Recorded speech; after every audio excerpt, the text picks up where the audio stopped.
Aaron ému aux larmes, son dernier adieu à Simon, son frère, Demain nous appartient 19 août 2025 épisode 2012. Ludo balance tout.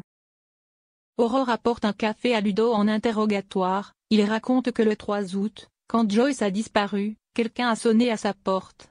Il y avait un téléphone avec un vocal de Joyce qui hurlait. Puis, un appel est arrivé, avec une voix déformée. Mais il pense que c'était un homme. C'est lui qui lui a indiqué où déposer chaque membre de la poupée. Ce téléphone, Ludo ne l'a plus. On lui a dit de le jeter à la mer. Ludo supplie Aurore de retrouver Joyce, elle est enceinte. Victoire pense que Ludo a eu peur et s'est mis en mode survie. Pour Joyce, Fred ne comprend pas pourquoi Ludo n'a pas demandé de l'aide. Gabriel n'a pas passé une bonne nuit dans le fauteuil, le dos en vrac et piqué par les moustiques. Pour démarrer la journée, un café. Très soluble. Gabriel tique. Marianne veut déménager et demande à Chloé de venir visiter. Chloé lui dit qu'elle n'est pas dispo. Marianne supplie Alex de l'accompagner, il est son propre patron. Il peut arriver un peu plus tard Oma. Roxane affirme que Ludo a dit la vérité, Joyce n'est jamais allée à Malaga. La dernière fois que son portable a borné, c'était dans un petit quartier résidentiel à 50 km de Sète. Moreno a réparé la porte. Nordine part chercher une baguette mais repère de nouveaux meubles dehors. Jusqu'à ce que Mona qui passe dans la rue, lui montre un écriteau, punaise de lit. Nordine comprend que le fauteuil qu'il a ramené est infesté.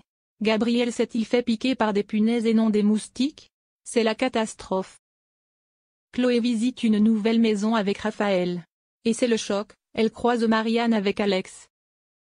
Les deux veulent la même maison et se lancent des pics sur les salaires pour convaincre l'agent immobilier.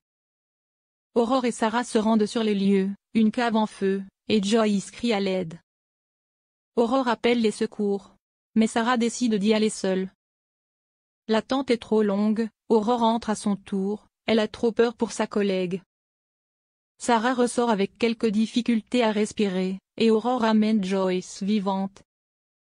Nordine et Manon s'attellent à désinfecter l'appartement. Nordine veut prévenir Gabriel, mais Manon refuse car c'est trop la honte.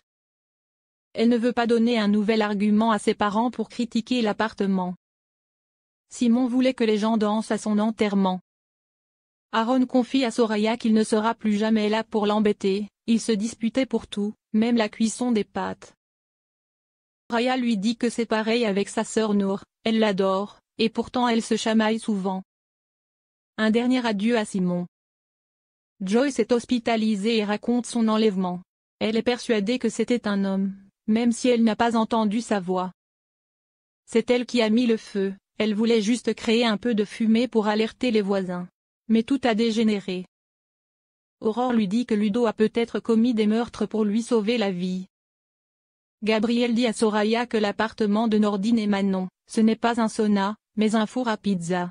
Soraya le traite de snob. Roxane est furieuse contre Sarah, qui a sauté dans le feu sans attendre les secours. Elle lui avoue avoir eu très peur. Sarah s'excuse.